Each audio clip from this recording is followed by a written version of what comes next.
Emma, and I am the team leader for Experiment 3 of Group 3. And my other team members are Philippine and Michael.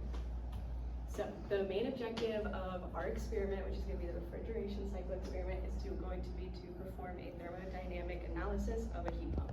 And this is the heat pump that we're going to be using in our lab. So let's start out with the steps of the refrigeration unit. First, the refrigerant or the working coolant, or the working fluid, in our case it's going to be refrigerant, is going to be compressed. It's going to be compressed to a high temperature, high pressure gas.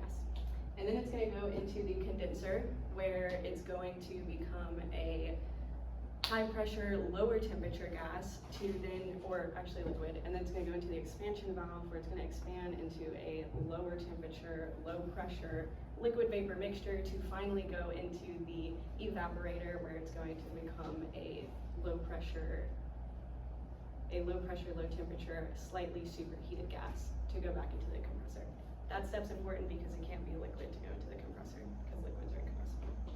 So these are just the steps laid out, and then this is what it kind of looks like in the real world.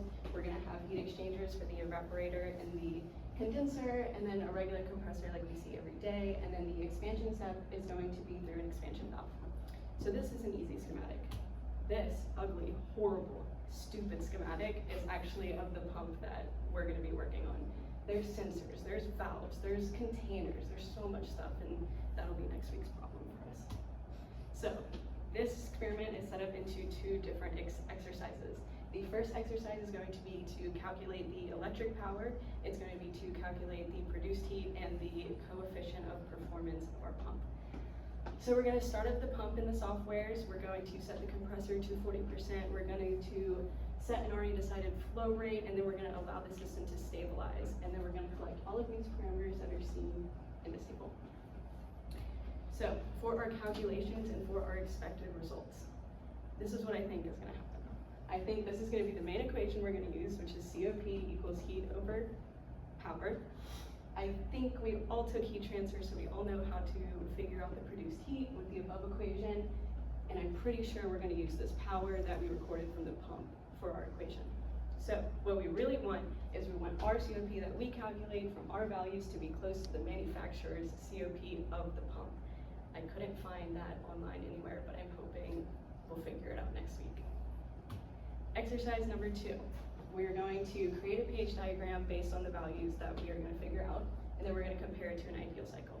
So it's going to be all the same steps as the last exercise, except we're going to set it to 3 different flow rates, and we're going to let it stabilize after each one, and then collect all of these values for each flow rate. So we're going to find all of these state points, which, as we all know, phase diagrams with our TS or pH, all of that kind of stuff. This is how we're going to find the state points from all of the parameters that we value, or that we record. And this big, ugly, nasty enthalpy diagram is of R134, and we're going to put all of our state points on this. We're going to connect our little dots and lines, and we're going to finally get our pH diagram. And then we're going to compare it to an ideal one. So now it's time to talk about the ideal in a real refrigeration cycle. So I like to explain a refrigeration cycle on a TS diagram. So this is a TS diagram of the ideal refrigeration cycle. 1 to 2 is going to be our compression, 2, 3, and 4 are going to be our condenser, 4 to 5 is going to be expansion, and then 5 to 1 is going to be the evaporation. So the most important to note here is that this is ideal. So our compression state from 1 to 2 is going to be isentropic. It means that entropy is constant. So here is 2 pH diagrams of an ideal and a real refrigeration cycle, and I just circled the parts that are important for the distinguishation of ideal and real refrigeration cycles. So this is what we expect. This is a real refrigeration cycle. We're in the real world. We don't make things perfect. So this is what our pH diagram should hopefully look like, or at least close to it. In summary, we're going to perform analysis on a heat pump, and we're going to find that COP, and we're going to compare that COP.